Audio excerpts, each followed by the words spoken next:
सर्वांना जय भीम. नमस्कार. आज आपण बिहारमधल्या जनगणनेचा ओबीसी समाज बांधवांवर आणि देशाच्या राजकारणावर, धर्मकारणावर आणि अर्थकारणावर काय परिणाम होईल याची चर्चा करण्यासाठी इथे एकत्र आलेलो आहोत. मला कल्पना आहे की ही चर्चा बहुजन संघटक या चॅनलवर पाहणारे जे लोक आहेत त्यामध्ये एससी एसटी समाजाचे लोक बहुसंख्य असण्याची शक्यता आहे आणि ओबीसी ची संख्यामध्ये कमी असेल, परंतु ओबीसीपर्यंत हा विषय पोहोचवण्याचं जे माध्यम आहे ते आमचे आंबेडकरी बांधव किंवा बौद्ध बांधव हेच माध्यम या देशामध्ये आहे, हे वास्तव आहे. कारण ज्या पद्धतीने एकूण आरक्षणामागची जी सामाजिक न्यायाची भूमिका आहे ती या देशात सर्वप्रथम डॉक्टर बाबासाहेब आंबेडकरांनी कायद्याच्या पद्धतीने मांडलेली आहे. त्याच्या अगोदर महात्मा ज्योतिबा फुलेंनी या देशातल्या समाज व्यवस्थेत, राजकीय व्यवस्थेत आणि धर्माच्या, हिंदू धर्माच्या रचनेमध्ये स्त्री शूद्राती शूद्रांचं शोषण कशा पद्धतीने होते याची वैचारिक भूमिका अत्यंत प्रभावीपणे मांडली. राजर्षी शाहू महाराजांनी याच विचारांनी आपल्या राज्यामध्ये आरक्षणाची सुरुवात केली आणि डॉक्टर बाबासाहेब आंबेडकरांनी त्याला भारताच्या संविधानामध्ये कायद्याचं स्वरूप दिलं. एवढी सगळी ही चळवळीची पार्श्वभूमी असताना सुद्धा जातीनिहाय जनगणना 1931च्या म्हणजे स्वातंत्र्यपूर्व काळाच्या जातनिहाय जनगणनेनंतर ज्या प्रभावीपणे आणि ज्या चौकसपणे व्हायला पाहिजे होती तशी या देशात झाली नाही. याचा अर्थ हजारो वर्षांच्या मनुस्मृतीच्या शोषणाच्या इतिहासाचा परिणाम स्वातंत्र्यानंतर म्हणजे इंग्रज गेल्यानंतर अधिक गडद होत गेला आणि म्हणून इंग्रज ह्या देशाचे शत्रू आहेत की मित्र असा विचार करायची वेळ तर इंग्रज असे शासनकर्ते या देशात होते की ज्यांनी सामाजिक न्याय, सामाजिक समता आणि हिंदू धर्मियांकडून उच्चवर्णीयांकडे केलेलं शोषण जे आहे ते उघड करण्याचा प्रयत्न इंग्रजांनी केला. त्याच्यामुळे ओबीसी, एससी, एसटी या मागासवर्गीयांनी इंग्रजांच्या शासन व्यवस्थेचा विचार करताना वेगळ्या पद्धतीने केला पाहिजे असं मला वाटतं. आणि आज स्वातंत्र्यानंतर ओबीसींची जनगणना होऊ नये यासाठी ज्या ज्या लोकांनी प्रयत्न केले त्या लोकांमध्ये आता माननीय पंतप्रधान नरेंद्र मोदी हे या जातनिहाय जनगणनेचा विरोध करतायत आणि म्हणून ते ओबीसी आहेत असा डंका भारतीय जनता पार्टीचे लोक जे करत होते त्यावरून आता हे उघड झालं, त्यांचा बुरखा फाटला गेलेला आहे आणि पंतप्रधान नरेंद्र मोदी हे ओबीसी नाहीत तर हे उच्चवर्णीय हिंदूंचे प्रतिनिधी आहेत. ज्या मनुस्मृतीच्या राज्याची किंवा हिंदू राष्ट्राची जी मागणी करतायत ती मागणी ओबीसी विरोधी आहे आणि पंतप्रधान नरेंद्र मोदी हे ओबीसी नाही तर ओबीसींचे शत्रू आहेत. भारतीय जनता पार्टी ही ओबीसींची शत्रू असलेली पार्टी आहे. अशा प्रकारचं वास्तव आपल्या समोर आलेलं आहे आणि देशात त्यांची ज्या पद्धतीने आज सत्ता आहे ती सत्ता फार भयानक आहे आणि ही सत्ता ओबीसींच्या जनगणनेला विरोध करते. 2 दिवसात वृत्तपत्रामध्ये अनेक बातम्या आलेल्या आहेत. बिहारची जातगणना महायुती सरकारसाठी डोकेदुखी, जातीनिहाय जनगणनेवरून विरोधक विरुद्ध सत्ताधारी असा संघर्ष पेटण्याची शक्यता ही बातमी अशी आलेली आहे. जातनिहाय सर्वेक्षणाचे सूत्रधार नितीश कुमारच अशी एक बातमी आलेली आहे. अनेक बातम्या आहेत परंतु हे लाईव्ह करण्याच्या अगोदर मी काही कात्रणं मुद्दाम ओबीसी बांधवांसाठी ते काढलेले आहेत.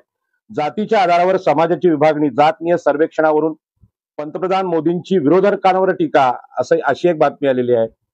त्यानंतर बिहारच्या जातनिहाय अहवाल पडताळणार उपमुख्यमंत्री देवेंद्र फडणवीस हे सुद्धा ओबीसींचे फार मोठे विरोधक आहेत आणि बिहारमध्ये मागासांचा टक्का मोठा, जातनिहाय सर्वेक्षण, काँग्रेसकडून देशव्यापी जनगणनेचा आग्रह ही एक बातमी आहे. अशा खूप बातम्या इथे आलेल्या आहेत आणि या बातम्यांमधून जे सिद्ध झालेलं आहे ते पुन्हा एकदा मी ओबीसी बांधवांना विनंती करतो की ओबीसींच्या जातगणनेचा, ओबीसींच्या आरक्षणाचा विषय वर्तमान काळातल्या ओबीसींना समजत नाही, त्यांच्या मुलांना समजत नाही, त्यांच्या घरातल्या सदस्यांना समजत नाही.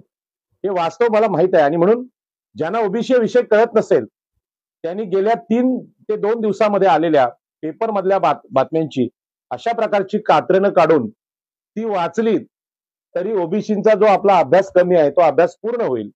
आणि ज्यांना सखोल अभ्यास करायचा आहे त्यांनी बाबासाहेब आंबेडकरांची आम्ही आंबेडकरी चळवळीमध्ये आरक्षणावर अनेक प्रकारची पुस्तकं आहेत ही पुस्तकं वाचली तर त्यांना विषय समजू शकतो. हे मी मुद्दाम सांगतो कारण हे अशा प्रकारच्या जातनीय जनगणना किंवा आरक्षण यांचा सखोल अभ्यास करण्याची सवय ओबीसीना नाही हे मला माहित आहे. आणि म्हणून त्यांनी आता आलेल्या वृत्तपत्रातल्या बातम्यांचा संग्रह आपल्या फाईलमध्ये करून ठेवावा. आणि त्यामुळे काय होईल की जेव्हा जेव्हा ओबीसी आरक्षणाचा प्रश्न येईल त्यावेळी तुमच्याकडे अधिकृत आकडेवारी जी वृत्तपत्रात आली ती तरी असेल आणि त्याचा उपयोग हा ओबीसीचा लढा चालवण्यासाठी करता येईल. मी सर्व आंबेडकरी आणि बौद्ध बांधवांना विनंती करेन की आरक्षणामागची सामाजिक न्यायाचं समतेचं संविधानातलं तत्व आहे हे आता समजवण्याचे दिवस आहेत. कारण भारत आणि महाराष्ट्र या बिहारच्या जातगणनेमुळे जातीनिहाय जनगणनेमुळे तापलेला आहे. आणि म्हणून या देशामध्ये हा देश कोणाचा यावर जेव्हा चर्चा होते तेव्हा देशात हे सिद्ध झालेलं की या देशामध्ये उच्चवर्णीय जाती आहेत त्या 15% आहेत आणि मागासवर्गीय जाती ओबीसी एससी एसटी ह्या 85% आहेत. म्हणजे बहुसंख्य मागासवर्गीय देशात आहेत आणि हा भारत मागासवर्गीयांचा आहे, उच्चवर्णीयांचा नाही. तरी सुद्धा जोराजोराने जे उच्चवर्णीय लोक साऱ्या जगात जाऊन ओरडतात की हिंदू राष्ट्र आहे, हिंदू राष्ट्र आहे, हिंदू राष्ट्र आहे, हे वैदिक राष्ट्र आहे, ब्राह्मणांचं राष्ट्र आहे, क्षत्रियांचं आहे, वैश्यांचं आहे. ही जी बोंबाबोंब यांनी एवढे दिवस केली ती बोंबाबोंब त्या बोंबाबोंबीचा हवेने भरलेला फुगा फोडण्याचं काम नितीश कुमार यांनी केलेलं आहे. आणि म्हणून देशामध्ये आता ओबीसी हे बहुसंख्य आहेत आणि त्या बहुसंख्याकांचं राज्य या देशावर आलं पाहिजे हे स्पष्ट दिसतंय. परंतु मनुस्मृतीचा प्रभाव उच्चवर्णीयांच्या फायद्याचा ठरला आणि या देशामध्ये क्षत्रियच राज्य करणार, ब्राह्मणांचंच वैचारिक राज्य या देशाच्या मानगुटीवर बसवणार, वैश्यांचं अदानी अंबानींचं जे उद्योग आहे व्यापार आहे तोच या देशातल्या लोकांचं शोषण करणार. अशा प्रकारची मनुस्मृती या देशातल्या लोकांच्या मनावर बिंबवण्यामध्ये हे हिंदू राष्ट्रवाले किंवा वैदिक लोक किंवा ब्राह्मणी लोक यशस्वी झाले. आणि या यशामध्ये जर जबाबदार काय असेल तर महात्मा ज्योतिबा फुल्यांनी सांगितली शेतकऱ्यांची गुलामगिरी आणि शेतकऱ्याची व्याख्या सुद्धा आपल्याला नव्याने करावं लागेल. या देशातला शेतात काबार कष्ट करणारा, नांगर धरणारा शूद्र अतिशूद्र हा शेतकरी आहे.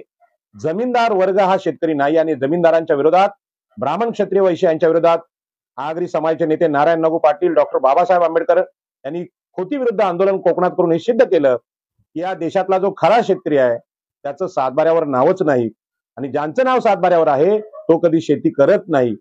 देशातली जी विषम परिस्थिती आहे ही जगाला कळणार नव्हती आणि म्हणूनच डॉक्टर बाबासाहेब आंबेडकरांनी प्रथमतः पाण्याचं आंदोलन केलं, जंगल चिरणे जंगल सत्याग्रह केला. ज्या मनुस्मृतीने या देशाची शोषणाची घटना बनवली होती ती घटना जाळण्याचं काम म्हणजे मनुस्मृती जाळण्याचं काम डॉक्टर बाबासाहेब आंबेडकरांनी केलं. आणि या देशातला धर्म जो हिंदू आहे, जो वैदिक आहे, जो ब्राह्मणी आहे हा नेहमीच उच्चवर्णीयांच्या जमीनदारीला, उच्चवर्णीयांच्या राज्यकर्तेपणाला, उच्चवर्णीयांच्या मनुवादाला नेहमी सपोर्ट करतो, नेहमी त्यांचा सांभाळ करतो. तो धर्म इथल्या मागासवर्गीयांनी बदलला पाहिजे अशा प्रकारचं धर्मांतर डॉक्टर बाबासाहेब आंबेडकरांनी केलं. आणि म्हणून ओबीसींवर बोलत असताना बाबासाहेबांच्या धर्मांतराचा उल्लेख केल्याशिवाय ओबीसीना हा विषय समजणार नाही. आज नरेंद्र मोदी ज्या पद्धतीने टीका करतात ही टीका राष्ट्रीय स्वयंसेवक संघ परिवार आणि भाजपची अधिकृत टीका आहे जी म्हणते की जातनीय निहाय जनगणनेमुळे बिहारमध्ये किंवा देशभरामध्ये जी जातनीय जनगणना होते जनगणनेची मागणी होते ती देशातल्या एकतेमध्ये फूट पाडण्याचा प्रकार आहे. माननीय पंतप्रधान नरेंद्र मोदींना मी सांगू इच्छितो या देशातलं शोषण, आमच्या ओबीसींचं शोषण तुम्ही केलं, त्यांची लुटमार केलीत, त्यांना जमीन पाणी जंगल यांचे अधिकार नाकारलेत. ते शोषण म्हणजे एकता आहे का किंवा म्हणजे हिंदू राष्ट्र आहे का? अशा प्रकारचं हिंदू राष्ट्र आणि अशा प्रकारची एकता आम्हाला नको आहे. आम्ही या देशामध्ये 85% लोक आहोत. हा देश आमचा आहे. हा देश आमच्या श्रमाने उभा राहिलेला आहे. शेतामध्ये जमिनी आम्ही कसायच्या, घरं आम्ही बांधायची, किल्ले आम्ही बांधायचे, देशातल्या इमारती आम्ही बांधायच्या, देशातली सगळी कामं निर्माणाची कामं ही ओबीसी एससी एसटीने करायची. आणि तुम्ही या देशाचे मालक, तुम्ही आमच्यावर राज्य करणार, हे आता चालणार नाही. आणि म्हणून ओबीसींच्या जातनीय जनगणनेमुळे बिहारमध्ये नितीश कुमार यांनी सिद्ध केलेलं आहे की देशातला उच्चवर्णीय फक्त 15% आहे आणि 15% उच्चवर्णीय समाज ही देशाची सारी साधन संपत्ती आपल्या हातात ठेवून आहे, आपल्या अधिपत्याखाली ठेवून आहे. आणि हे जेव्हा ओबीसीना समजेल तेव्हा ही प्रॉपर्टी, ही जमिनीची मालकी, ही देशाची मालकी कशी हिसकावून घ्यायची, ती क्षमता ओबीसींच्या मनामध्ये प्रथम निर्माण होणार आहे. आणि म्हणून अनेक ओबीसी नेते आज इथे बोलताना दिसत आहेत ओबीसी आरक्षणावर, ओबीसी जातनीय जनगणनेमुळे काय होणार आहे बोलताना दिसत आहेत. परंतु ज्या पद्धतीने आंबेडकरी चळवळीतल्या लोकांना, बौद्ध बांधवांना जातनीय जनगणना म्हणजे काय, आरक्षण म्हणजे काय, सामाजिक न्याय म्हणजे काय, हे समजवण्यामध्ये बाबासाहेब आंबेडकर आणि त्यांच्या काळातल्या नंतरचे जे आंबेडकरी नेते आहेत हे समजवण्यात जेवढे यशस्वी झालेले आहेत ते ओबीसीचे नेते अशा प्रकारचे जी सामाजिक न्यायाची भावना आहे ती ओबीसी बांधवांना समजावू शकलेलं नाही. आणि म्हणून बिहारमध्ये जी घटना घडली ही महाराष्ट्रात का घडू शकली नाही? खरं म्हणजे महात्मा ज्योतिबा फुले, डॉक्टर बाबासाहेब आंबेडकर आणि राजर्षी शाहू महाराज हे खरं म्हणजे महाराष्ट्रातले जन्म घेतलेले महापुरुष जे राष्ट्रीय स्तरावर आणि आंतरराष्ट्रीय स्तरावर गाजले गेले ते महाराष्ट्रातले आहेत.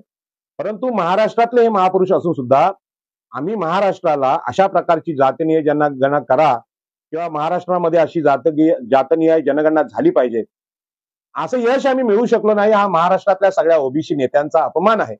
आणि म्हणून नितीश कुमार यांचं जाहीर अभिनंदन मी एक ओबीसीचा छोटासा कार्यकर्ता म्हणून करतो की बिहारमध्ये ओबीसींची टिंगल गेली. लालू प्रसाद यादव असतील किंवा आमचे नेते असतील यांची गंमत जम्मत करण्याचा प्रयत्न अनेक उच्चवर्णीयांनी केला. पण आज देशात सगळ्यात सुसंस्कृत कोण, तर ते बिहार हे राज्य ठरतोय. आणि त्याचं कारण आहे की या देशाचं संविधान हे सामाजिक न्यायाचं पुरस्कर्ता आहे. आणि हे पुरस्कर्ता संविधान या देशामध्ये गेली 70-72 वर्ष असून सुद्धा सगळ्याच जातनीय जनगणनेचा आग्रह धरण्यामध्ये आम्ही कमी पडलो. परंतु एका राज्याने त्याचा किमान निर्णय घेतला आणि या राज्याने देशाला दिशा देण्याचं काम केलेलं आहे. आणि ही दिशा अशी आहे की होय, या देशामध्ये 85% आम्ही लोक आहोत, ओबीसी आहोत, एससी आहोत, एसटी आहोत.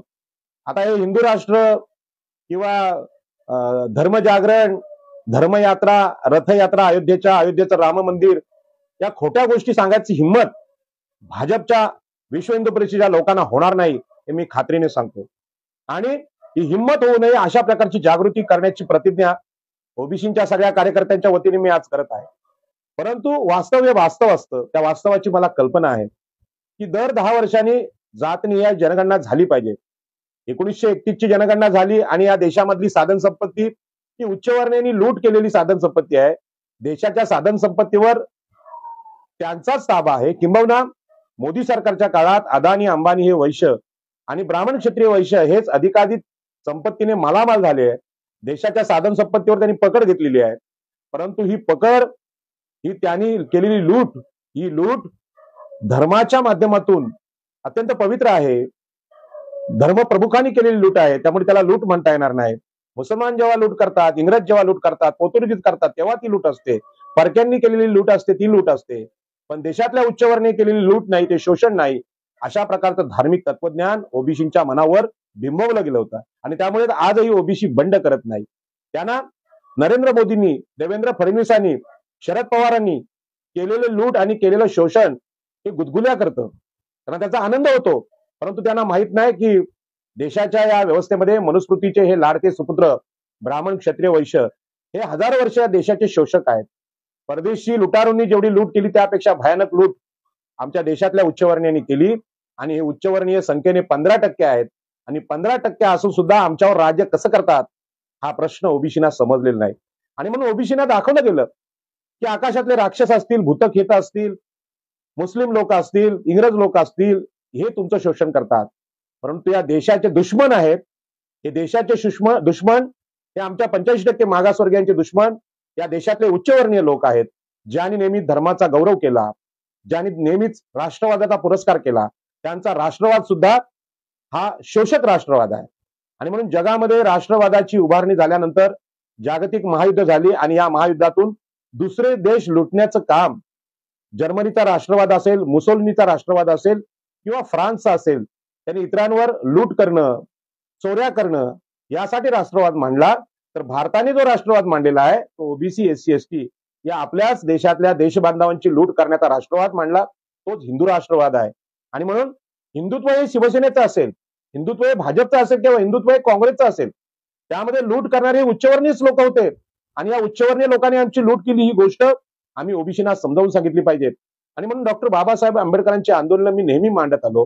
परंतु बाबासाहेब आंबेडकर हे ज्या जातीत जन्माला आले किंवा धर्मांतरानंतर बौद्ध समाजाचे नेते म्हणून पुढे आणले गेले, ते नेते हे ओबीसीचे नेते आहेत. ही मांडणी ओबीसी नेते करू शकले नाहीत. आणि म्हणून मी आज आपल्याला अत्यंत सावधपणे सांगतोय की बिहारमध्ये जातीय जनगणना होते. ही जातीय जनगणना ही देशातल्या लोकांमध्ये, देशाच्या एकतेमध्ये फूट पाडणारी घटना आहे, अशा प्रकारचा उल्लेख माननीय पंतप्रधान नरेंद्र मोदी करतात. ते ओबीसीची दिशाभूल करतायत. ते कधीच ओबीसी नव्हते आणि ओबीसी नाहीत. आणि म्हणून जी फसवणूक भाजपने या देशाची केली की नरेंद्र मोदी हे ओबीसी आहेत, नरेंद्र मोदी हे ओबीसीचे शत्रू आहेत, किंबहुना महाराष्ट्रातले सगळे ब्राह्मण, मराठा, वैश्य हे राज्यकर्ते ओबीसीचे विरोधी आहेत. ही गोष्ट मी सांगतो कारण ओबीसीची किंवा महाराष्ट्रात जातीय जनगणना व्हावी, बिहारमध्ये ती होते, ते करण्याचा प्रयत्न महाराष्ट्रातल्या ब्राह्मण मराठा राज्यकर्त्यांनी का केला नाही, आज माझा सवाल आहे. आणि म्हणून जातीय जनगणना म्हणजे त्यामध्ये फक्त ओबीसीना न्याय मिळणार आहे असं नाही, त्यामध्ये संपूर्ण देशाला न्याय मिळणार आहे. आणि देशावर ज्यांनी अन्याय केलेला आहे ते ब्राह्मण, क्षत्रिय, वैश्य या देशातले शोषक आहेत, हे लुटारू आहेत.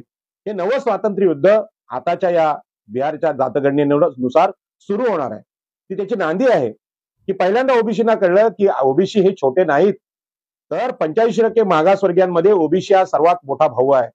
आणि आज आम्ही कोणाच्या मार्गाने गेलं पाहिजे, कोणत्या मार्गाने गेल्यानंतर आम्हाला न्याय मिळेल, तर तो मार्ग आहे डॉक्टर बाबासाहेब आंबेडकरांचा, भारतीय संविधानाचा. आणि त्याच्या पुढे जाऊन मी सांगेन की या देशातला मनू, या देशातला ब्रह्मा, या देशातला विष्णू, या देशातला राम, या देशातला कृष्ण हा जातीनिहाय जनगणनेचा विरोधकच आहे, केवळ नरेंद्र मोदी नाहीत. त्याचं कारण असं आहे की या देशातल्या हिंदू धर्मीय म्हणून ज्यांना आम्ही म्हणतो त्यामध्ये साधारणपणे 2600 जाती आहेत.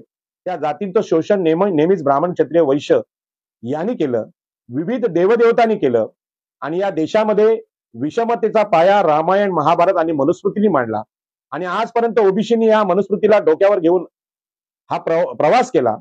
आणि बिहारच्या नितीश कुमार यादव यांनी अशा प्रकारचं धाडस, अशा प्रकारचा क्रांतिकारी निर्णय आज या देशात घेतलेला आहे. क्रांती म्हणजे काय असते, म्हणजे डाव्या चळवळीने, मार्क्सनी पण क्रांती सांगितली. भारतासाठी भांडवलदार, कामगार, शेतकरी यांचा संघर्ष हा संघर्ष खरा संघर्ष नाही, तर भारतासाठी उच्चवर्णीय ब्राह्मण, क्षत्रिय विरुद्ध 85% ओबीसी, एससी, एसटी यांचा शोषक संघर्ष आहे, शोषणाचा संघर्ष आहे, हा खरा संघर्ष आहे. आणि याच्यावर फार मोठं साहित्य ओबीसींना अपेक्षित आहे, परंतु अशा प्रकारची साहित्याची निर्मिती आपल्याकडे होत नाही. आणि म्हणून आज बिहारच्या या जनगणनेवर बोलण्यासारखं खूप आहे. आणि म्हणून आपल्याला मी सांगू इच्छितो की ओबीसींची जे शोषण झालेलं आहे ते त्यांच्या स्वतःच्या मानसिक गुलामगिरीचा परिणाम आहे. बाबासाहेब आंबेडकरांनी कोकणामध्ये मोठमोठ्या चळवळी केल्या, देशात मोठ्या चळवळी केल्या, मंदिर प्रवेशाचा चळवळी केल्या. आणि या देशातली मंदिरं, या देशातल्या मंदिरांचे पुजारी तुम्हाला मंदिरामध्ये प्रवेश देत नाहीत, तर मंदिराच्या मॅनेजिंग कमिटीवर, डायरेक्टर बॉडीवर ओबीसीना घेत नाही, परंतु मंदिरासाठी जीव द्यायला सगळ्यात पुढे ओबीसीनी असलं पाहिजे, अशा प्रकारचं तत्वज्ञान राम मंदिर चळवळीच्या वेळी मांडलं गेलं. त्या राम मंदिरामध्ये हिंदूंचा जो राम आहे, घराघरातला राम आहे, तो शंभुकाचा वध करतो. महाभारतातला द्रोणाचार्य आहे, जो उच्चवर्णीय आहे, तो एकलव्याला शिक्षणाचा अधिकार नाकारतो, आदिवासींना शिक्षणाचा अधिकार नाकारतो. असं असताना सुद्धा या महाभारताला आणि रामायणाला आणि मनुस्मृतीला डोक्यावर घेऊन चालणारे सगळे हे ओबीसी बांधव आहेत. आणि हा ओबीसी बांधवांचा मोठा समूह हा या हिंदुत्वाचा खरं म्हणजे शिपाई होता, गुलाम होता. आणि तो गुलाम या जातीय जनगणनेच्या माध्यमातून आपल्या हातातून सुटू नये, तो हक्काचा सेवक आमच्या सेवेतून मुक्त होऊ नये, तो स्वतंत्र होऊ नये. आणि म्हणून देशामध्ये भारतीय जनता पार्टी आणि संघ परिवाराची प्रचंड मोठी तडफड चालू आहे. आणि या सगळ्या 70 वर्षाच्या स्वातंत्र्यानंतरच्या शोषणाचा अचूक भेद हा राहुल गांधींनी केलेला आहे. पण राहुल गांधींचं हे सुद्धा राजकारण आहे. हे केवळ भाजपला तुम्ही निवडून देऊ नका, आता भाजपने लूट केलेली आहे, आता आम्हाला निवडा. पण काँग्रेसचं जरी राज्य आलं तर काँग्रेसमध्ये महाराष्ट्रातले मराठे ओबीसीचं शोषणच करणार.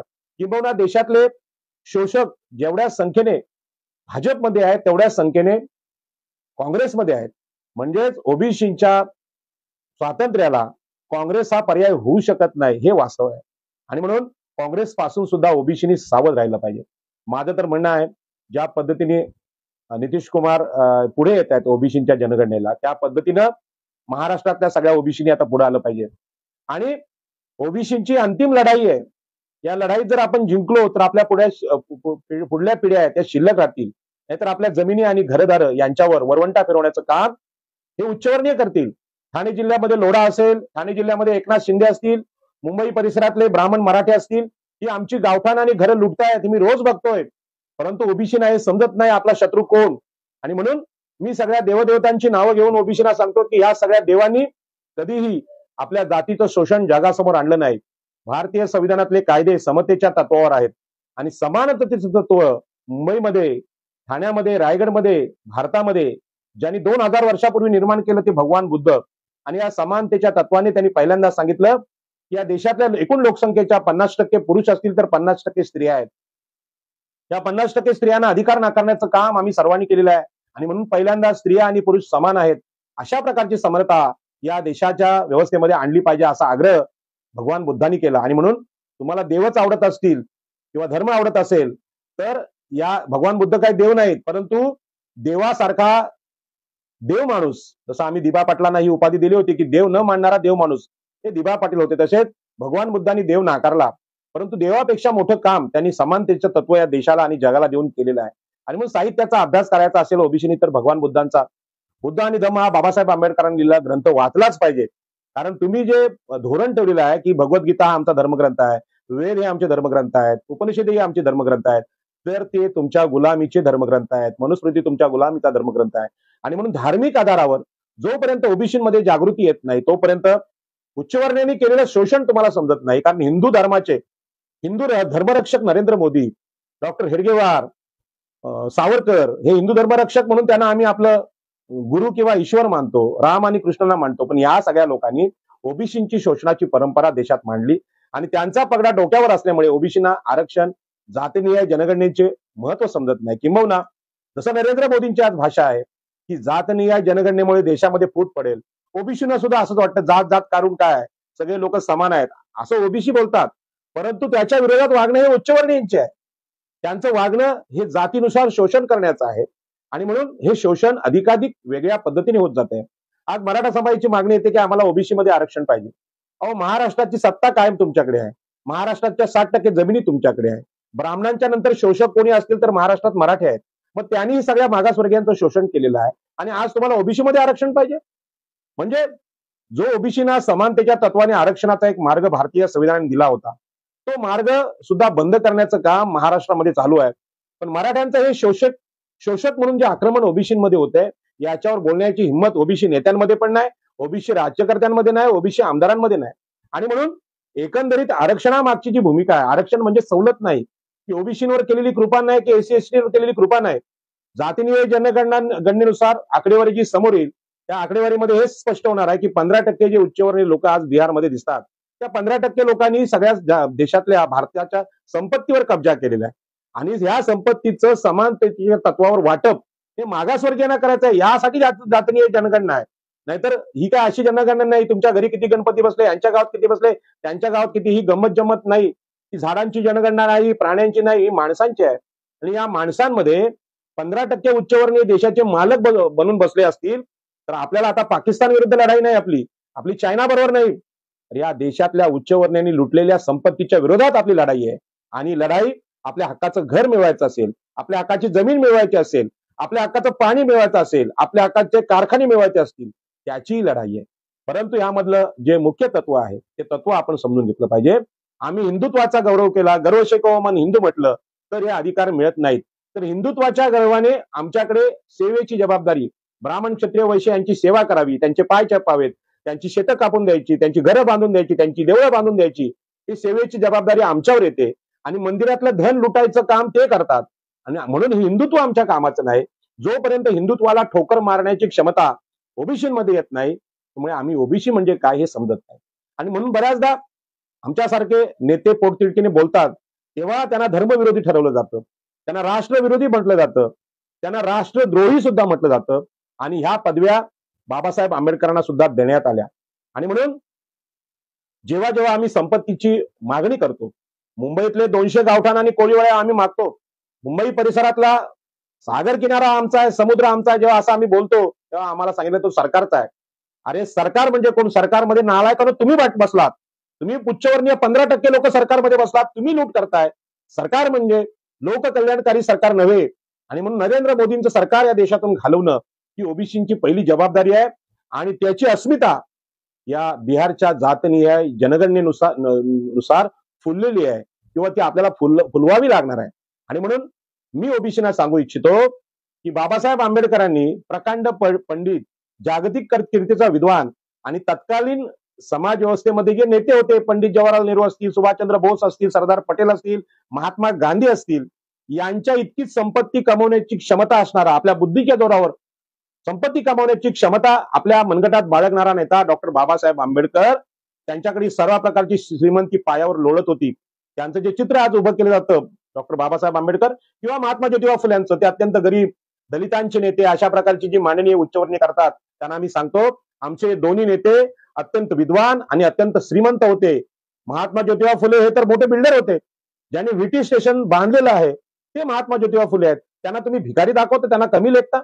आणि म्हणून अशा प्रकारचे बलवान नेते आमचे असताना त्यांनी त्या काळामध्ये ओबीसींच्या उत्थानाचा, ओबीसींच्या प्रगतीचा, मागासवर्गीयांच्या प्रगतीचा जो विषय मांडला, आरक्षणाचा विषय मांडला, तो विषय आम्हाला आजही समजलेला नाही. आणि म्हणून असं आम्हाला वाटतं की महात्मा ज्योतिबा फुले म्हणजे शेतकऱ्यांचे नेते, म्हणजे भिकाऱ्यांचे नेते, बाबासाहेब आंबेडकर मागासवर्गीयांचे नेते म्हणजे ती छोटे असतील असं नाही. तर त्या काळातल्या सगळ्या विद्वान नेत्यांमध्ये आमचे नेते सगळ्या अर्थाने, आर्थिक अर्थाने सुद्धा अत्यंत बलवान होते.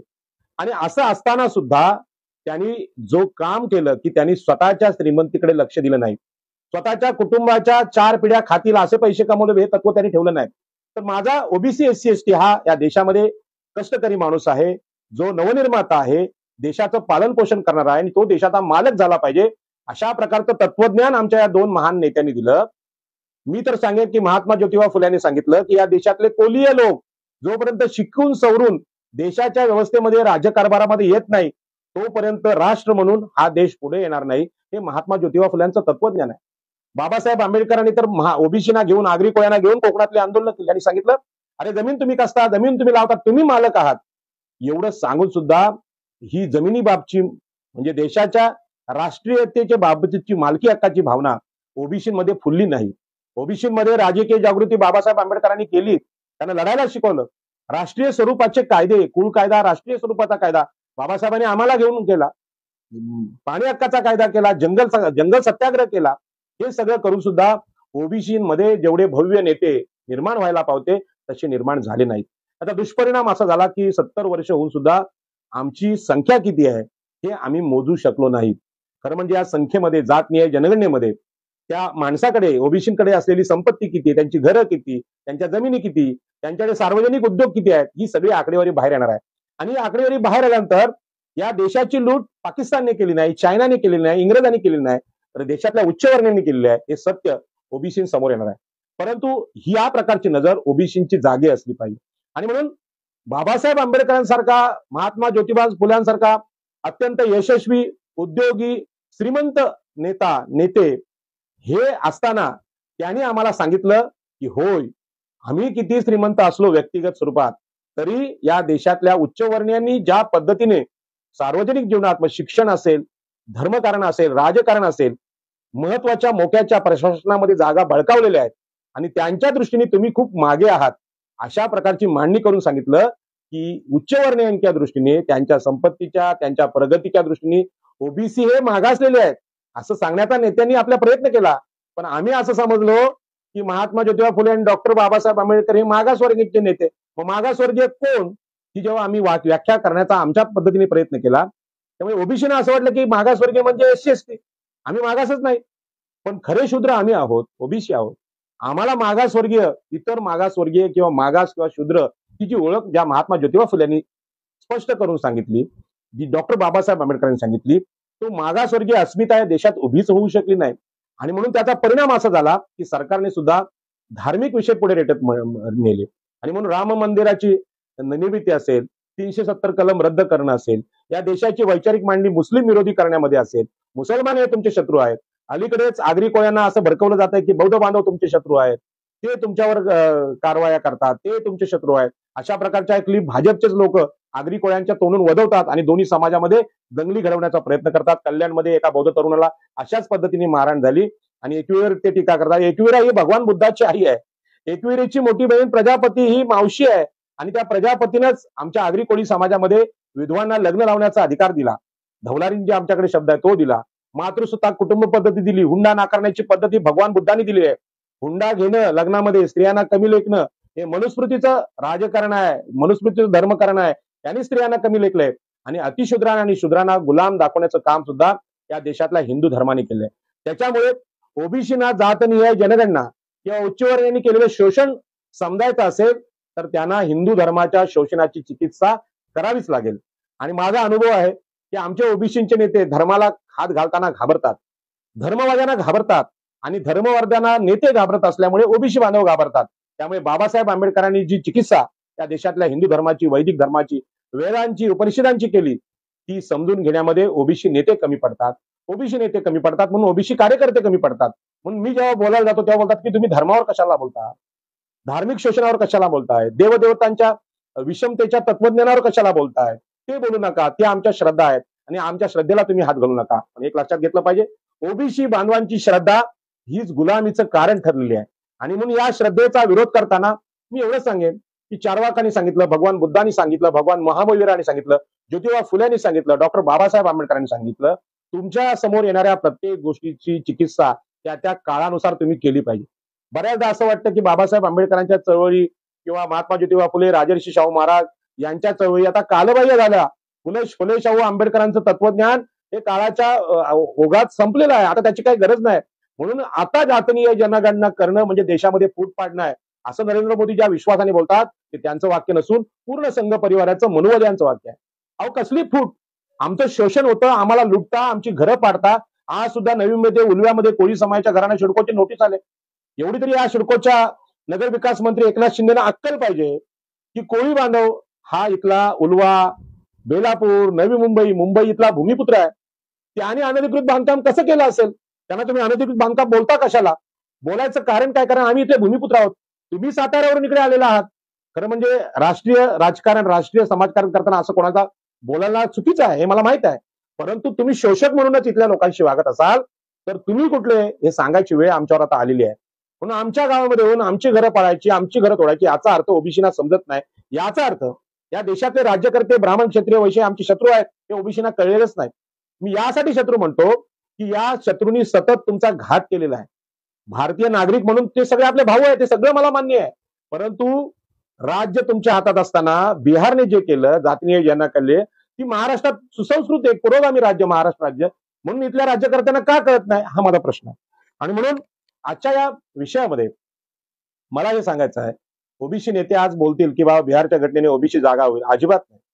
बिहारच्या घटनेमध्ये ओबीसी जागा होणार नाही याचं कारण आहे की बिहारच्या घटनेमध्ये घडलेली घटना ही समजण्याची क्षमता ओबीसीकडे नाही. ती क्षमता नाही याचं कारण त्यांच्या मनावर असलेला धर्माचा पगडा आहे, मनुस्मृतीचा पगडा आहे, वेगवेगळ्या उत्सवांचा पगडा आहे, गणेशोत्सवाचा पगडा आहे, आता येणाऱ्या नवरात्राचा पगडा आहे, आता येणाऱ्या त्यानंतर दिवाळीचा पगडा आहे.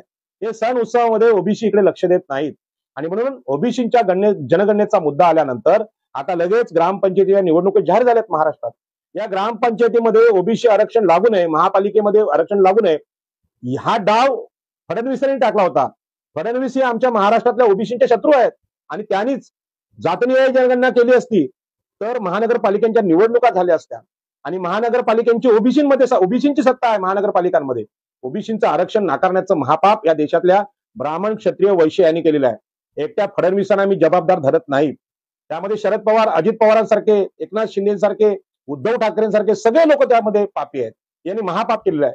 ओबीसीची जनगणना न करणं. मुळातच महाराष्ट्रातल्या आणि देशातल्या कुठल्याच राज्यकर्त्यांना भारतीय संविधानामध्ये बाबासाहेब आंबेडकरांनी केलेला सामाजिक न्याय म्हणजे काय, समानता म्हणजे काय हे कळण्याचा प्रश्नच नाही, कारण ते सगळे विषमतावादी आहेत.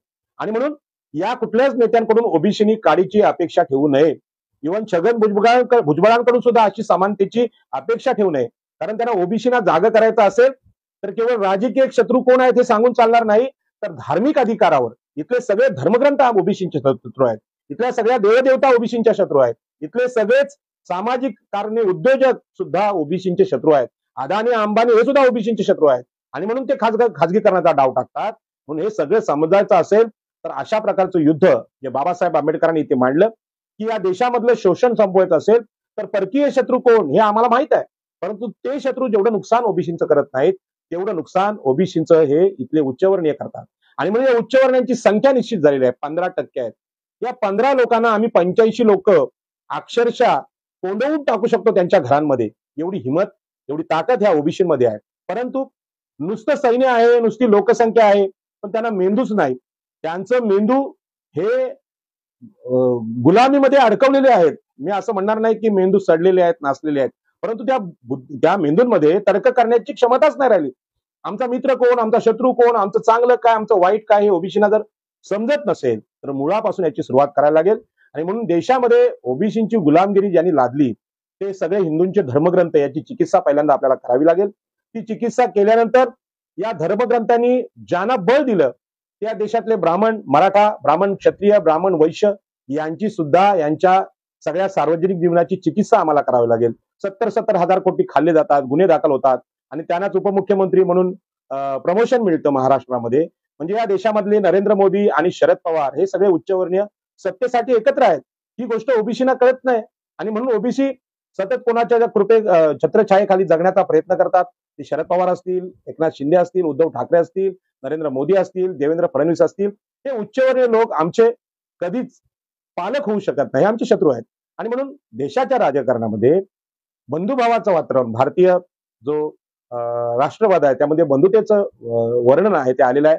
मान्य आहे आम्हाला, आमचे हे सगळे भाऊ आहेत, पण ते आमचे भाऊ आम्हाला अधिकारच देत नसतील तर भावांशी बंधुभावानं किंवा फ्रेंडशिप मध्ये आपण क्रिकेट खेळतो तशा प्रकारचं राजकारण आम्हाला आता खेळावं लागेल. आणि यामध्ये आम्हाला सांगावं लागेल की तुम्ही दिलेली तिकीट त्या कृपेवर आम्ही जगणार नाही. तुम्ही आम्हाला तिकीट द्यायची, मुख्यमंत्री तुमचा, महसूल मंत्री तुमचा, उद्योग मंत्री तुमचा, हे चालणार नाही.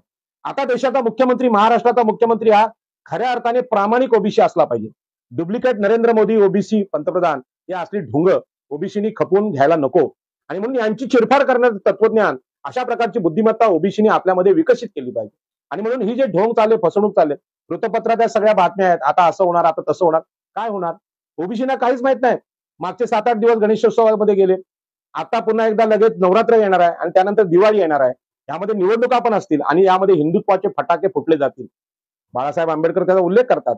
आपण मागे पाहिलं की पुलवामा हत्याकांड झालं, एखादा स्ट्राईक केला जाईल पाकिस्तानवर की आम्ही असं त्यांना पाकिस्तानला मारलं.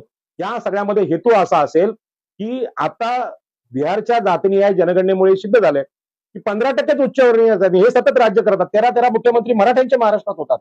हे काय पुरोगामी महाराष्ट्र आहे? हे काय संविधानिक राज्य आहे महाराष्ट्राचं?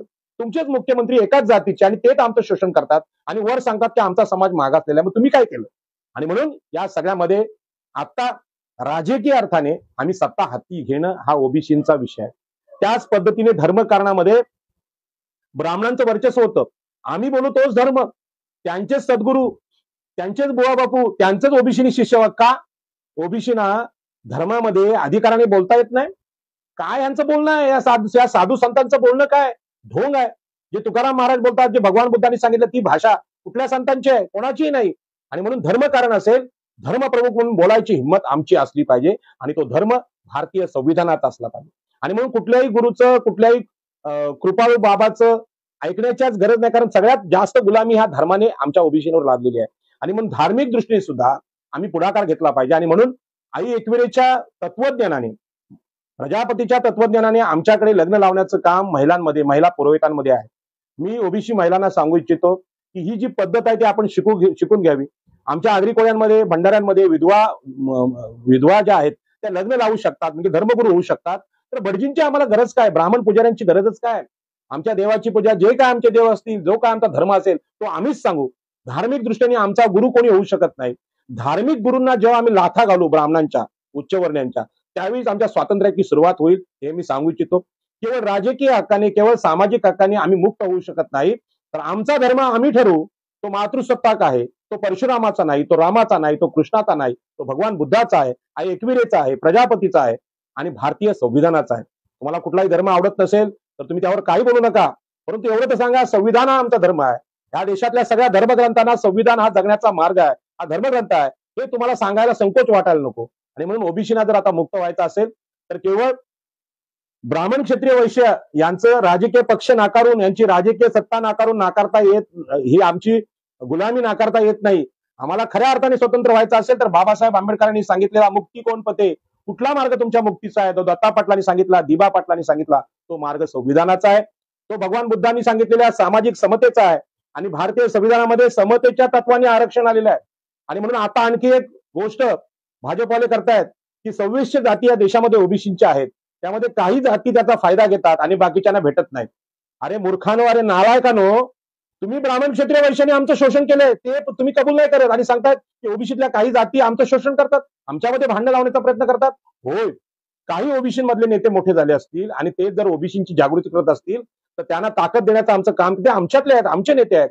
आणि म्हणून बाबासाहेब आंबेडकरांसारखा प्रकांड पंडित, बॅरिस्टर झालेला नेता मागासवर्गीय आमच्या समाजाला भेटला, त्यांना मोठं करणं हे त्या काळातलं आमचं काम होतं. पण माझ्या अभ्यासाने कळतंय की बाबासाहेब आंबेडकरांना ताकद त्या काळात जर आम्ही दिली असती तर बाबासाहेब आंबेडकरांनी केवळ आम्हाला मतदानाचा अधिकार नाही, म्हणजे राजकीय शक्तीच नाही, जमिनींचाच विषय नाही, तर धर्माचा अधिकार सुद्धा बाबासाहेब देऊ शकले असते. परंतु बाबासाहेबांच्या धर्मांतराच्या कार्यक्रमात, खरा मानवमुक्तीच्या कार्यक्रमात ओबीसी बांधव त्यांच्या बाजूला उभे राहिले नाहीत. हे अपयश ओबीसींचं होतं. आणि म्हणून ती जी चूक आहे ती सुधारण्याचं काम आम्ही केलं पाहिजे. नरेंद्र मोदी आज जर बोलत असतील की ओबीसी जातींना स्वतःच्या हक्काची, स्वतःच्या स्वातंत्र्याची जाणीव या सगळ्या बिहारच्या जातीय जनगणनेमधून होत असेल आणि त्याचा धोका जर नरेंद्र मोदींना वाटत असेल तर होय, आम्ही स्वतंत्र व्हायला तयार आहोत. आम्ही 85% लोक देशाचे मालक आहोत. आम्ही देशाचे तुकडे करणारे नाहीत, देश निर्माण करणारे लोक आहोत. आणि म्हणून देशाची मालकी आम्हाला भेटली पाहिजे. आमचा संघर्ष आहे, हे आमचं भांडण आहे.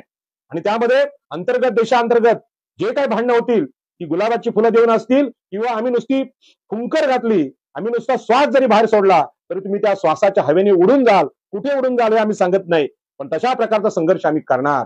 तो अहिंसक संघर्ष असेल, पण तो संघर्ष करणार. आम्हाला देशाच्या एकता तोडण्याच्या भीत्या तुम्ही दाखवू नका. तुम्हाला ही भीती, तुम्ही काय राष्ट्रीय लोक नाहीयेत. तुम्ही कधीच या देशातल्या मागासवर्गीयांना पाणी नाही दिलं, जमिनी दिले नाहीत, कुठले अधिकार दिले नाहीत, ते नाकारलेत. आणि तरी सुद्धा तुम्हाला राष्ट्रीय समजता स्वतःला. अशा प्रकारचा राष्ट्रवाद हा हिटलरचा राष्ट्रवाद आहे. अशा प्रकारचा राष्ट्रवाद हा मुसोलिनीचा आहे. आणि अशा प्रकारचा राष्ट्रवाद हा मनुवाद आहे. आणि तो राष्ट्रवाद आम्हाला मान्य नाही. अस्सल संविधानिक राष्ट्रवाद आम्हाला पाहिजे. आणि या राष्ट्रवादीची मांडणी ओबीसीने केली पाहिजे. तुम्ही आता कोणालाही घाबरण्याचं कारण नाही, कुठल्या धर्माला घाबरण्याचं कारण नाही, कुठल्या धर्मगुरूंना घाबरण्याचं कारण नाही, कुठल्या रामाला घाबरण्याचं कारण नाही, कुठल्या कृष्णाला घाबरण्याचं कारण नाही. माणूस म्हणून या देशामध्ये समता काय ते आम्ही सांगू आणि या समतेने जगातल्या लोकांशी व्यवहार करू. अशा प्रकारचं स्वतंत्र तत्वज्ञान ओबीसी निर्माण करत नाहीत तोपर्यंत त्यांची मुक्ती नाही. आणि म्हणून ओबीसी नेत्यांना माझी विनंती आहे की तुम्ही पहिल्यांदा हे सांगितलं पाहिजे, जातीनिहाय जनगणना होते म्हणजे काय, ओबीसीच्या देशातल्या 2600 जातींचं शोषण कोणी केलंय हे सिद्ध होणार आहे. ज्यांचं शोषण ब्राह्मण क्षत्रिय वैश्य ब्राह्मण मराठ्यांनी केलं असेल तर ते पण तुम्हाला सांगावं लागेल. तुम्ही शत्रू सांगितला नाही, जनगणना करा काय कळेल, जनगणना होईल सगळी. ओबीसीना कळेल आम्ही संख्येने एवढे आहोत, पण आम्ही मेंढर आहोत, आम्ही गुलाम आहोत, आम्ही बकरी आहोत, आम्ही कापले जाणारे लोक आहोत, आम्ही गुलाम आहोत, असंच ते कळेल. तुम्ही शूर आहात, तुम्ही वाघ आहात, तुम्ही या देशाचे राज्यकर्ते होऊ शकतात, या देशांचं सीमांत रक्षण करू शकतात, या देशामध्ये नवीन नवीन शोध लावू शकतात. विज्ञानवादाचा परिचय भारत एक महासत्ता म्हणून ओबीसी करून देऊ शकतात, एससी करून देऊ शकतात, एसटी करून देऊ शकतात. अशा प्रकारची वैचारिक अस्मिता फुलवण्याचं काम केवळ माणसामध्ये असलेल्या बुद्धीमध्ये आहे. हे काम धर्मगुरू करू शकत नाही, हे काम देव करू शकत नाही, हे काम दैववादी लोक करू शकत नाही. तर ते वास्तवाच्या आधारावर, संविधानाच्या तत्वावर आणि तर्कनिष्ठ विचारांवर जे बोलू शकतात असेच लोक ओबीसीना खरी मुक्ती सांगू शकतात. आणि म्हणून जनगणनेच्या आधारे ओबीसीची लोकसंख्या कळेल, पण ही लोकसंख्या समोर आल्यानंतर त्यांना हे सांगणारा कोणी आहे का, तुमच्या वाटेला देशाची जमीन किती आहे, तर 15% लोकांकडे देशाची 85% जमीन आहे. 15% लोकांकडे देशातल्या म्हणजे उच्चवर्णीय लोकांकडे 15% लोकांकडे 85% पाणी आहे. 15% लोकांकडे देशाचे उद्योग आहेत. हे उद्योग माणुसकीच्या न्यायाने, मानवतेच्या न्यायाने ओबीसींकडे खेचून घेणं, यासाठी ही जातीनिहाय जनगणना, की केवळ एकामेकाशी भांडण्यासाठी नाही, तर आपल्याला उघड करायचंय तुमच्याकडे एवढी संपत्ती आली कुठून, तुमच्याकडे एवढ्या संपत्तीची गरज काय. आपल्याला माहित आहे उदयनराजे भोसले जे छत्रपती शिवाजी महाराजांचे वारसदार आहेत, त्यांच्याकडे 40-42 हजार एकर जमीन आहे. कशासाठी? शिवाजी महाराजांनी तर रयतेचं राज्य केलं. शेतकऱ्याच्या भाजीच्या देठाला हात लावू नका हे तत्वज्ञान छत्रपती शिवाजी महाराजांचं. पण शिवाजी महाराजांच्या वारसदारांना ही जमीनदारी पाहिजे कशाला? आमच्याकडे ओझे आहेत, बिवलकर आहेत, पेशव्यांचे सरदार आहेत, यांच्याकडे मोठ्या प्रमाणात जमिनी आजही पनवेलमध्ये आहेत. त्या जमिनी तुम्हाला पाहिजे कशाला? तुम्हाला चालता येत नाही, 1 एकर शेतला कुंपण घालायची लायकी तुमची नाही, मग तुम्हाला जमीन पाहिजे कशाला? ती जमीन जे असतात त्यांना त्या जमिनी भेटल्या पाहिजेत. आज सुद्धा या मुंबई ठाणे रायगडमध्ये गुरुचरण जागा जी आहे, जी मागासवर्गीयांची वाटायची होती, त्यावर पंतप्रधान आवास योजना राबवली गेली. या आवास योजनेमध्ये जे तत्व घर वाटपांसाठी लावलं गेलं ते ईडब्ल्यूएस आरक्षणाचं, म्हणजे आर्थिकदृष्ट्या दुर्बल. अरे तुम्ही या देशाची लूट केली, देशाला लुटलं, देशाचं शोषण केलं, आणि या देशातले ब्राह्मण, मराठा, वैश्य, ब्राह्मण, क्षत्रिय, वैश्य हे आर्थिकदृष्ट्या दुर्बल झाले. कोणाला सांगताय? खोटे दाखले कोणाला दाखवतायत? या देशातल्या जातीय जनगणनेच्या आकडेवारीने सिद्ध झालेलं आहे की या देशामध्ये गरीब कोण? तर मागासवर्गीय आहे. आणि म्हणून ह्या गरिबाईची व्याख्या बाबासाहेब आंबेडकरांनी संविधानाच्या माध्यमातून सामाजिक न्यायाने केली. परंतु ज्या गरीबाला ही ओळख, खऱ्या अर्थाने मागासवर्गीयांना ओळख ज्या बाबासाहेब आंबेडकरांनी दिली, ती ओळख त्या गरीबाला, त्या शोषिताला मान्यच नाही. आणि तो बोलायला लागला गर्वसेव कवम हिंदू आहे. घरं तुटली, गावं तुटली, जमिनी गेल्या, त्यांचे खून पडले, त्यांना तुरुंगात डांबलं, तरी पण बोलतात गर्वसेव कवम हिंदू आहे. आणि अशा प्रकारचे उफराट तत्वज्ञान ओबीसींच्या डोक्यात, ओबीसींच्या मनामध्ये आहे. तोपर्यंत तो बंडच करू शकत नाही. आणि म्हणून धर्माच्या शोषणाला हात न लावता ओबीसींच्या शोषणाचा, ओबीसींच्या न्यायाचा, ओबीसींच्या आरक्षणाचा विषय मांडला कसा जाऊ शकतो, हा प्रश्न आहे. आणि म्हणून बाबासाहेब आंबेडकरांचं सगळं तत्वज्ञान ओबीसी नेते स्वीकारत नाहीत. फक्त आरक्षण ते पाहिजे आम्हाला. पण आरक्षण का? मनुस्मृतीच्या धार्मिक शोषणाला पर्याय म्हणून, सामाजिक न्याय म्हणून जर आरक्षण आलं असेल, त्या आरक्षणाचंच केवळ समर्थन बाबासाहेबांच्या विचारातून आपल्याला घेऊन चालणार नाही. बाबासाहेबांनी जे जे उपाय शिक्षणाचे असतील, धर्मांतराचे असतील, संविधानातल्या राजकीय लढाईचे असतील, विधानसभेतल्या राजकीय लढाईचे असतील, ते सगळेच विचार बाबासाहेबांकडून आम्ही स्वीकारले पाहिजे. फायदा तर तेवढं घ्यायचं आणि ते बाकीचं सोडायचं. असं करून ओबीसीना न्याय भेटणार नाही. आणि पूर्ण बाबासाहेब आंबेडकर हे केवळ एससी एसटीचे महापुरुष नाही, तर 85% भारताचे, 85% मागासवर्गीयांचे, हजारो वर्षांच्या मागासवर्गीयांच्या संघर्षाचे बाबासाहेब आंबेडकर हे महापुरुष आहेत. त्यांना तुम्ही स्वीकारल्याशिवाय तुम्हाला आरक्षण, जातीय जनगणना कळूच शकत नाही. आणि मग नितीश कुमारांचं अभिनंदन करत असताना, नितीश कुमारांचं कौतुक करत असताना मी नितीश कुमारांना हे सांगू इच्छितो, तुम्ही देशाला हे सांगा की या देशातली ओबीसींची मुक्ती पाहिजे असेल तर देशातला हा धर्म जो आहे, जो शोषणाचा धर्म आहे, जो हिंदू धर्म आहे, तो वैदिक धर्म आहे, ती राष्ट्रीय स्तरावर नाकारायची हिंमत तुम्ही ठेवली पाहिजे. आपण केलेलं काम निश्चितच चांगलं आहे. पण जातनिहाय जनगणना ज्या ओबीसींची होणार आहे, त्या ओबीसीला ओबीसी म्हणून मोजला जाणार आहे, त्या ओबीसीला आम्ही ओबीसी आहोत हे मान्य नाही, हा भयानक प्रश्न आहे.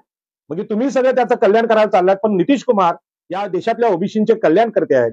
डॉक्टर बाबासाहेब आंबेडकर कल्याण करतायत, लालू प्रसाद यादव आहेत ज्यांनी ओबीसीच्या भूमिका मांडलेल्या आहेत. हे सगळे नेते आमचे आहेत, त्यांचं आम्ही ऐकलं पाहिजे. ही भावना ज्या ओबीसीमध्ये नाही, तर मग ते केवढं मोठं अपयश असेल. आणि म्हणून मला अशी विनंती आहे माझी की आपण ओबीसीना या छोट्या छोट्या पद्धतीने घराघरात जाऊन समजावलं पाहिजे की तुमचं जे शोषण होतंय, तुमच्या जीवनामध्ये दुःख आहे, तुमच्या संसारातलं अपयश आहे, तुमच्या शिक्षणातलं अपयश आहे, तुमच्या राजकारणातलं अपयश आहे. या अपयशाला जबाबदार हे तुमचं नशीब नाही, तुमचं प्रारब्ध नाही, तर या देशातले ब्राह्मण, क्षत्रिय, वैश्य राज्यकर्ते हे याला जबाबदार आहेत. मग ते पोलिसांमधले असतील, ते जिल्हा प्रशासनातले असतील, ते राज्य प्रशासनातले असतील, ते विधानसभेतले महाराष्ट्रातले असतील, त्या सगळ्या देशातल्या विधानसभेतले असतील, लोकसभेतले असतील, हे तुमचे शत्रू आहेत. आणि शत्रूशी शत्रू पद्धतीने तुम्ही वागत नाही तोपर्यंत न्याय होऊ शकत नाही. शत्रू या अर्थाने मी बोलतोय की तलवारींनी मुंडकं उडवण्याच्या पद्धतीचा, रक्त पाताचा मी अजिबात समर्थक नाही. मी भगवान बुद्धांना अहिंसक मार्गाचा जो लढा आहे तो मानणारा, बाबासाहेबांचा संविधानिक अहिंसक लढा मानणारा माणूस आहे. पण यांना आम्ही शत्रू म्हटलंच पाहिजे, त्याला वाद नाही. मराठा आरक्षणाची भूमिका इथे खूप जोराजोरात मागच्या काळात मांडली गेली. त्यावेळी मी सांगितलं की असं काय आहे महाराष्ट्रात की मराठ्यांकडे नाही, जमीन नाही, पाणी नाही, शिक्षण नाही, काय नाही, सगळं काही तुमच्याकडे आहे. बरं, एखाद्या जातीतल्या सगळ्याच लोकांना सगळ्याच सत्ता मिळत नसतात. म्हणजे आज ओबीसीमध्ये मी समजा आग्री आहे तर मला काही सगळं काही मिळेल असं नाही. पण ओबीसींच्या आरक्षणाचा विषय प्रतिनिधित्वाचा आहे. पंतप्रधानांच्या कार्यालयामध्ये आमचे ओबीसी किती आहेत? मुख्यमंत्र्यांच्या कार्यालयात आमचे किती आहेत? आता जी नोकर भरती होते त्यामध्ये ओबीसी किती आहेत? हा प्रश्न आहे. त्यामध्ये सगळ्या, मला माझ्या 2 नोकऱ्या गेलेल्या आहेत शिक्षकाच्या, आणि मला कधीच सरकारी नोकरीचं सुख मिळालं नाही, म्हणून मी दुःखी नाहीये. परंतु ओबीसींचं आंदोलन चालवण्यासाठी मी प्रयत्न करतोय. त्याला कारण माझ्या गेलेल्या 2 नोकऱ्या ह्या उच्चवर्णीय प्रशासकांमुळे गेलेल्या आहेत. हे मला सत्य कळलं, आणि सत्य कळल्यानंतर मी त्यावर स्पष्ट बोलायला लागलो. आणि म्हणून महाराष्ट्रामध्ये शोषक हे जसे ब्राह्मण आहेत तसे मराठे सुद्धा आहेत. आणि म्हणून ओबीसींची गणना बिहारमध्ये झाली, इथं महाराष्ट्रात का होत नाही? सगळ्या मराठा आमदारांना, सगळ्या मराठा 13 मुख्यमंत्र्यांना, शरद पवार असतील, अजित पवार असतील, सुप्रियाताई असतील, एकनाथ शिंदे असतील, अशोकराव चव्हाण असतील, यांना मी सांगतो हे तुमचं अपयश आहे. बिहारच्या राज्यकर्त्यांनी तुमचा माणूस म्हणून पराभव केलेला आहे आणि हा पराभव तुमच्या सत्तेतल्या मनुवादाचा परिचय देणारा पराभव आहे. आणि म्हणून हा पराभव महाराष्ट्रासमोर मांडला पाहिजे आणि सांगितलं पाहिजे की देवेंद्र फडणवीस, महाराष्ट्रामध्ये जातनिहाय जनगणना करण्याची तुमच्यात हिंमत नसेल, तुम्ही बोलू नये. आता तुमचं बोलणं संपलेलं आहे. लोकांना मूर्ख बनवणं सोडून द्या आणि ओबीसीनी सांगितलं पाहिजे की ओबीसी समाजाच्या, मागासवर्गीय एससी एसटी समाजाच्या हिताची जो बात करेल तोच महाराष्ट्रावर राज्य करेल. राम मंदिर की बात करेगा, हिंदू हित की बात करेगा, वही देश पे राज करेगा. या घोषणा आता गेल्या खड्ड्यात, त्या फेकून द्या घोषणा. आणि ओबीसी मागासवर्गीयांच्या हिताचं, स्त्रियांच्या हिताची जो बात करेल तो देशावर आणि महाराष्ट्रावर राज्य करेल. ही हिंमत ओबीसी नेत्यांनी बोलून दाखवली पाहिजे. मी आजपासून सुरुवात करणार आहे की अशा प्रकारची ओबीसीची जागृती जेवढी करता येईल तेवढी करण्याचा प्रयत्न आम्ही करणार आहोत.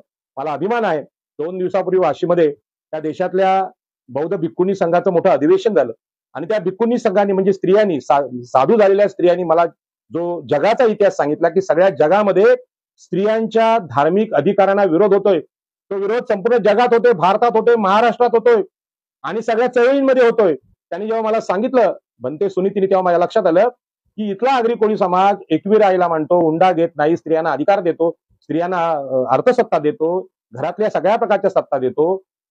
तो आदर्श जीवनवाद आहे, तो आदर्श धर्म आहे आणि आदर्श जीवन मूल्य आहे. मग धर्म सांगण्याची क्षमता, सांगण्याची आचरणात आणण्याची मागासवर्गीय बांधवांमध्ये आहे, बौद्ध बांधवांमध्ये, आंबेडकरी बांधवांमध्ये. ते बोलत का नाही? ते घाबरतात कशाला? म्हणून देशामध्ये आता सगळ्यात मोठ्या चर्चा करायच्या असतील, जर शोषण करणारा धर्म हिंदू धर्म असेल, मनुस्मृती असेल आणि त्याचे समर्थक हिंदुत्ववादी, हिंदू राष्ट्रवादी नरेंद्र मोदी असतील, फडणवीस असतील, यांना वैचारिकदृष्ट्या आपण फाडून खाल्लं पाहिजे. त्याशिवाय यांना कळणार नाही की ओबीसी जागा झालेला आहे. आणि म्हणून धर्मचिकित्सा करणारे डॉक्टर बाबासाहेब आंबेडकर, धर्मचिकित्सा करणारे प्रबोधनकार ठाकरे, धर्मचिकित्सा करणारे महात्मा ज्योतिबा फुले, भगवान बुद्ध, भगवान महावीर यांचं साहित्य आपण वाचलं पाहिजे. मी सध्या ओबीसीना एवढा छोटासा कार्यक्रम देईल की ओबीसीच्या आरक्षणाच्या बाबतीत, ओबीसीच्या जातीय जनगणनेच्या बाबतीत ज्या बातम्या आल्या आहेत त्याची कात्रणं घरामध्ये काढा, ते पेपर जपून ठेवा, आपल्या मुलांना द्या. आणि आपण ओबीसी म्हणजे काय आहोत, आपली जनगणना केल्यावर आपली संख्या किती आहे, आपल्या वाट्याला किती विहिरी आहेत, आपल्या वाट्याला किती ऊसाची शेती आहे, आपल्या वाट्याला किती पाणी येतंय, हे सगळं सांगण्याची वेळ आली. हे आमचे नरेंद्र मोदी पुण्याची ब्राह्मणी पगडी, पेशव्यांची पगडी घेऊन सांगतायत. काय बोलतात? जातीच्या आधारावर समाजाची वेगळ्या आली. अरे तुम्ही अगोदरच केलेलं आहे. तुम्ही ब्राह्मण, क्षत्रिय, वैश्य, पवित्र, आम्ही ओबीसी, एससी एसटी, शूद्र, अतिशूद्र, ही तुम्ही अगोदरच विभागणी केली. फक्त आमचे बाबासाहेब आंबेडकर बोलले, महात्मा ज्योतिबा फुले बोलले, बाकीच्या नेत्यांना ते बोलता आलं नाही, ते धर्माला घाबरले. तुम्ही बोलायची गरज नाही. आता राष्ट्रवाद म्हणजे काय, धर्म म्हणजे काय आम्ही सांगू. आणि म्हणून मला बंधू आणि भगिनी यांना बघतात त्यांना मी गमतीने सांगू इच्छितो, मला कधी कधी वाटतं की मी शिक्षक होतो, शिक्षक मला होऊ दिलं नाही इथल्या व्यवस्थेने. नंतर मी शेतकरी झालो, मच्छीमार झालो, त्यामध्ये पण विरोध झाला. नंतर मी एकदा विधानसभा लढलो, तिथे जिंकून दिलं नाही. आता लोकसभा बाळासाहेब आंबेडकरांवर लढलो, तिथे पण माझा पराभव केला. मला आता असं वाटायला लागलं की या उतरत्या काळामध्ये आता 50शी ओलांडली, आता धर्म म्हणजे काय हे मला ओबीसीना सांगायची इच्छा आहे. आपल्या सगळ्या मागासवर्गीयांना धर्माची व्याख्या शिकवायची. ज्या धर्मामध्ये प्रथम अधिकार हा स्त्रियांना असेल, दुसरा अधिकार आमच्या एससी बांधवांना असेल, तिसरा अधिकार एसटी बांधवांना असेल आणि मागासवर्गीय भारत 85% भारत धार्मिक आधारावर, संविधानिक धर्माच्या आधारे, मानवतेच्या धर्माच्या आधारे उभा करण्याची इच्छा माझ्या मनामध्ये आता यायला लागली. कारण आता निवडणुका लढण्यापेक्षा त्या धार्मिक मुक्तीतून पहिल्यांदा ओबीसीना मोकळं केलं तरच ते मैदानामध्ये येऊन सांगतील की तुम्ही आणि आम्ही वेगळे आहोत. शोषकांचा धर्म, उच्चवर्णीयांचा धर्म हा धर्म असूच शकत नाही. ही विषमता आम्हाला संपवायची, ती मनुस्मृती आम्हाला जाळायची आहे. आणि ओबीसींनी म्हणूनच आता राजकीय आघाड्यावर लढणं, प्रशासकीय अधिकारावर लढणं, सामाजिक आधारावर लढणं, उद्योग आघाडीवर लढणं एवढंच महत्वाचं आहे. ज्या धर्माने आम्हाला गुलाम केलं ती गुलामगिरी उघड करण्याचं काम महात्मा ज्योतिबा फुलेंनी आम्हाला दिलेलं आहे, डॉक्टर बाबासाहेब आंबेडकरांनी दिलेलं आहे, भगवान बुद्धांनी दिलेलं आहे, आई एकविरेने दिलंय, महाप्रजापतींनी दिलेलं आहे. हे सगळं काम करण्याची तितकीच गरज आहे. आणि म्हणून आमची लग्न, आमचा धर्म हा ब्राह्मणांकडून कधीच आम्हाला ऐकायचा नाही, तो तुम्ही कधी ऐकू पण नका. कारण मग ते भिडे गुरुजी नावाने कोणी येतं, कोणी फडणवीस गुरुजींच्या नावाने येतं, कोणी गडकरी गुरुजींच्या नावाने येतं. ह्या सगळ्या गुरुजींनी आमचं वाटोळं केलेलं आहे. आणि म्हणून आम्हाला असं गुरुजी समाजात व्हावं लागेल जो गुरुजींचा आदर्श, जो पितृतुल्य गुरुजींचा आदर्श महात्मा ज्योतिबा फुलेंनी दिला, डॉक्टर बाबासाहेब आंबेडकरांनी दिला, हा आदर्श घेऊन आम्हाला काम करावं लागेल. आणि म्हणून ओबीसी जर आज गुलाम आहे तर धर्मानी गुलाम आहे. त्या धार्मिक गुलाम असलेल्या ओबीसीना जातीय जनगणनेचा अर्थ समजायचा असेल तर ज्या धर्माने शोषण केलेलं आहे त्या धर्माला धडक मारल्याशिवाय दुसरा पर्याय नाही. त्या धर्माला हातात घेऊन भिरकावल्याशिवाय तुम्ही गुलामी संपवू शकत नाही. हे कटू सत्य सांगण्याचा मी आज प्रयत्न केला. माझ्या या बोलण्यामध्ये काही चुकीचं असेल ते आपण सोडून द्या. परंतु या विषयावर मी रोज बोलणार आहे. बहुजन संघटकला मी धन्यवाद देतो की या विषयावर निर्भीडपणे बोलायची संधी मला आपण दिली. आता हे जे माझं बोलणं आहे ते जास्तीत जास्त ओबीसीपर्यंत कसं न्यायचं हे ऐकणाऱ्या लोकांच्यावर अवलंबून आहे. आणि म्हणून माझी हात जोडून विनंती आहे की ओबीसीच्या मुक्तीसाठी बाबासाहेबांनी सांगितलेली मुक्ती कोण पते, ही मुक्ती काय आहे ओबीसीने समजून घेतलं पाहिजे. 15 रुपयाचं पुस्तक मुक्ती कोण पते हे डॉक्टर बाबासाहेब आंबेडकरांचं आहे. आंबेडकरी बांधव ते तुम्हाला उपलब्ध करून देतील आणि ते वाचून तुम्हाला मी मांडलेला विषय अधिक समजेल. मी काय एवढा मोठा वक्ता नाही किंवा प्रकांड पंडित नाही, पण एक सांगतो, जातीय जनगणनेच्या निमित्ताने या देशामधली 85% मागासवर्गीयांची गुलामी समोर येणार आहे. आणि ती गुलामी समोर आली तर पहिल्यांदा गुलामगिरी समजून घ्या आणि गुलामगिरीला फेकून देऊन स्वतंत्र होण्याचा मार्ग आपल्या भारताच्या संविधानाने आम्हाला दिलेला आहे. मग देशातली ग्रामपंचायतची सत्ता असेल किंवा लोकसभेची असेल, देशातल्या जिल्हा परिषद मध्ये जिल्ह्याचा कलेक्टर असेल किंवा तलाठी असेल, जी महत्वाची पदं आहेत त्यावर 85% लोक आम्ही बसलो पाहिजे. उरलेली 15% जी साधनं आहेत ती उच्चवर्णीय लोकांना आम्ही द्यायला तयार आहोत. त्यांना आमचा विरोध नाही, कारण ते सुद्धा देशाचे बांधव आहेत. एवढंच नाही तर अल्पसंख्याक मुस्लिम, अल्पसंख्याक जैन, अल्पसंख्याक पारशी असतील, हे सगळ्या अल्पसंख्याक लोकांना सुद्धा आम्ही अधिकार देण्यासाठी कटिबद्ध आहोत. परंतु 85% ओबीसी मागासवर्गीयांचा न्याय होत नसेल तर हे नवं स्वातंत्र्य युद्ध नरेंद्र मोदींच्या विरोधातून आम्ही पुढे आणतोय. ते जर स्वतःला ओबीसी समजत असतील तरी झोपताना राजाराम पाटलांची आठवण काढा की तुम्ही ओबीसी आहात की ओबीसीचे शत्रू आहेत. आता थोडासा विचार माननीय पंतप्रधानांनी मरण्यापूर्वी करावा अशी शुभेच्छा त्यांना देतो. त्यांच्या आरोग्याचं चिंतन करतो आणि याच जीवनात ओबीसीच्या मुक्तीचा विषय जर चुकूनही ते ओबीसी असतील तर त्यांना यावा अशी विनंती करतो. आणि ओबीसीच्या जातनिहाय जनगणनेला जो नेता विरोध करेल त्याला मोठा विरोध करण्याचा संकल्प आम्ही करूया, एवढं मी बोलतो आणि माझं हे लांबलेलं भाषण पूर्ण करतो. जय हिंद, जय महाराष्ट्र.